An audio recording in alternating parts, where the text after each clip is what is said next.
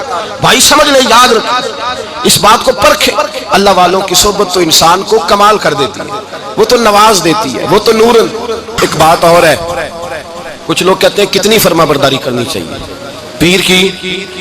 میں نے کہا وہ روحانی طبیب ہوتا ہے، ایک ڈاکٹر سے دوائی لے کے بندہ ایک ڈاکٹر سے دوائی لے تو پھر ساتھ اگلی دکان پہ بھی چلے جانا چاہیے، کیوں جی؟ کی پتہ کتھوں رام آ جائے، ایک سے دوائی لی پھر ساتھ ہی اگلی دکان پہ، پھر اس سے اللہ جانے کہیں سے شفا مل جائے، کدھر سے شفا مل جائے۔ اور بھئی ایسے نہیں ہوتا، دوائی تو ایک حکیم سے کھائے گا، ایک ڈاکٹر کی کھائے گا، جو پرہیز بتائے گا وہ پرہیز، اگر طبیعت ٹھیک نہیں ہوگی تو دوبارہ جائے گا، وہ کہے گا میں نے تیری دوائی بھی بدل دیا، تیری پرہیز بھی بدل دیا، اور ایک وقت آئے گا کہ انشاءاللہ شفا۔ حضرت علی بن ہیتی حضور غوث اعظم کے خلیفہ تھے، ان کے مرید تھے علی بن جوسکی نام تھا۔ حضرت غوث اعظم رضی اللہ تعالیٰ عنہ اپنے خلیفے سے ملنے آئے تو آگے سے ان کے بھی اپنے مرید کو کہا کہ چل پیر صاحب کے قدم دبا۔ وہ غوث اعظم کے قدموں میں بیٹھنے کی بجائے اپنے پیر کے قدموں میں بیٹھ گئے، دبانے لگے، ڈانٹا، کہنے لگے تیرا دماغ ٹھیک ہے، چل حضور غوث اعظم کے قدم دبا۔ وہ پھر اٹھے، گھوم کے پھر ان کے پیروں میں بیٹھ گئے۔ تو حضرت علی بن ہیتی نے جلال کیا، فرمانے لگے تجھے خیال نہیں آتا میں تو اب تجھے غوث پاک کے سپرد کرنے والا ہوں، تیری زیادہ تکمیل ہو جائے۔ جب یہ بات کہی تو حضرت علی بن جوسکی رو پڑے، چیخے مار کے روئے، وہ روئے تو غوث پاک بھی روئے، اور فرمانے لگے علی بن ہیتی اسے مجھے نہ دے، یہ جس پستان سے دودھ پینے کا عادی ہو گیا اب اسے کسی اور جگہ مزہ نہیں آئے گا، اسے یہی رہنے دے۔ بڑا اعتراض ہے لوگوں کو بہشتی دروازے پر، بہشتی دروازہ کہتے ہیں جنت اتنی اونچی تھی نیچے کیسے آ گئی؟ میں نے کہا تم نے پڑھا نہیں نا قرآن و حدیث، جنت بڑی اونچی تھی پر میرے نبی نے فرمایا میں نے ماں کے قدموں کے نیچے لا کے رکھ دیا۔ تم نے پڑھی نہیں نا، اصل میں پڑھی نہیں، تمہیں کیا پتا کبھی کسی چیز پہ اعتراض۔ ہم تھوڑا کہہ رہے ہیں کہ جو بہشتی دروازے سے گزر گیا ایک فضیلت ہی ہے نا جی، ایک ہر مسجد جنت ہے کہ نہیں؟ بولے حضور نے فرمایا جنت کی کیاریوں کے پاس سے گزرو تو کچھ کھا لیا کرو، جب ہر مسجد جنت ہے تو بابا فرید کی مسجد جنت کیوں نہیں ہو سکتی؟ عجیب چکر ہے۔ اور بندے بھی کہتے ہیں وہ جی فلانا گیا تھا تو کہتا میں جنتی ہوں، بھائی کس نے کہا؟ بلکہ ایک بڑی اعلیٰ حضرت کے مرید ہوئے مولانا حشمت علی خان صاحب، حضرت مولانا حشمت علی خان صاحب رحمۃ اللہ تعالیٰ علیہ نا پاک پتن سے واپس آ رہے تھے تو بس کی چھت پہ بیٹھے تھے، کہتے ہیں رستے میں نا ایک دو بندہ آ گیا جس کو تنقید کی عادت تھی اللہ والوں کی، مجھے کہنے لگا مولوی کہاں سے آ رہے ہو؟ میں نے کہا پاک پتن شریف سے، پاک پتن سے۔ کہنے لگا میرے کپڑے سونگنے لگا، کہنے لگا بہشتی دروازہ گزرے ہو؟ میں نے کہا گزرا ہوں۔ تو کہنے لگا پھر جنت کی خوشبو نہیں آ رہی؟ نبی پاک نے تو فرمایا تھا کہ 500 سال جنتی دور ہوگا تو اس کی خوشبو آئے گی، تم سے نہیں آ رہی؟ مولانا بڑے حاضر دماغ تھے، کہنے لگے ایک حدیث پڑھی ہے ذرا دوسری بھی پڑھ لینی تھی۔ نبی پاک نے فرمایا جہنمی کو جنت کی خوشبو کوئی نہیں آئے گی، ایک ہی پڑھی ہے تو نے, اگلی بھی پڑھ لینی تھی. کہتے ہیں وہ بندہ کہنے لگا روکو بس مجھے نیچے اتار دو. یہ تو کوئی تگڑا بندہ ہی جواب دینے والا آ گیا. ایک ہی پڑھی ہے حدیث تو نے, سے اگلی نہیں پڑھی. شیخ کی خدمت نواز دیتی ہے. اور پھر ایک اور بات, میرے حضرت صاحب تو حد کرتے ہیں, ایک جملے میں سمو دیتے ہیں سمندر. کسی نے کہا حضرت جی ساری زندگی بندہ کسی کی خدمت کرتا رہے اللہ کا بندہ سمجھ کے, وہ اندر سے جل ہی نکل آئے تو پھر تو آپ فرمانے لگے ہم نے بندے کی خدمت نہیں کی, اللہ کے بندے کی ہے. تو اجر کس نے دینا ہے؟ بولے اول تو ایسا ہوتا نہیں, اول تو ایسا طلب پیدا کریں. آج لوگوں میں طلب نہیں, کہتے ہیں بڑیاں جگہ تے گیا ملیا کچھ نہیں. میں کہتے رہتے طلب نہیں پائی, طلب ہو تو کھانے کا مزہ. اعلیٰ حضرت فاضل بریلوی کا پیر خانہ مارا شریف, وہاں کے ایک بزرگ تھے آل محمد ان کا نام تھا. ان کے پاس ایک بندہ آ گیا, پڑھا لکھا بڑا سیانہ, کہنے لگا بابا میں نے بڑی خانقاہیں بڑے آستانے دیکھے, پیر کوئی نہیں ملا. آپ مسکرائے, آپ فرمانے لگے تیری نیت ہی نہیں تھی پیر پکڑنے کی, ارادہ ہی کوئی نہیں تیرا پروگرام نہیں, ورنہ تو بڑے بڑے کامل لوگ ہیں, تیرے اندر طلب ہی نہیں. اندر کچھ ہے خالی ہوگی تو کوئی معرفت کا نور آئے گا, تو خود بھرا ہوا ہے. کہنے لگا جی بڑی طلب ہے. آپ فرمانے لگے تجھے کہا ہے نا کوئی نہیں. کہنے لگا حضور ہے. آپ فرمانے لگے چلو رات سو جاؤ, خانقاہ پہ سویرے بات کریں گے. مرید کو کہنے لگے اسے 5 کلو مچھلی دو اچھی بنا کے. مریدوں نے مچھلی دے دی, پانی کوئی نہیں دیا. ساری رات تڑپتا رہا اور باہر سے کنڈی بھی لگا دی. سویرے حضرت آل احمد آئے, دروازہ کھولا, قدموں پہ گرا, کہنے لگا حضرت جی پانی, حضرت جی پانی پانی پانی. آپ فرمانے لگے سلام تو لے لے پہلے. کہنے لگا نہیں حضور پانی پانی. آپ فرمانے لگے بتا مچھلی, کہے گا حضور پہلے پانی پہلے پانی. حضرت نے ایک جملہ کہا, رب کے بندوں کی ایک بات کمال کر دیتی ہے. فرمایا پتہ چلا طلب کیا ہوتی ہے, پتہ چلا طلب کیا ہوتی ہے. کہنے لگا سونے لگ پتہ گیا ہے کیا ہوتی ہے, لگ پتہ گیا ہے. آپ نے پانی بھی پلایا, مرید بھی کیا, اور جب سینے سے لگایا تو فرمایا جا تو نے طلب پیدا کی تھی, میں نے رب کے فضل سے تجھے فیض دیا ہے. کہتے وہاں بیٹھے بیٹھے کالے رنگ کا تھا, اللہ نے گورا رنگ بنا دیا, نورانیت چھلکنے لگی وہاں بیٹھے بیٹھے.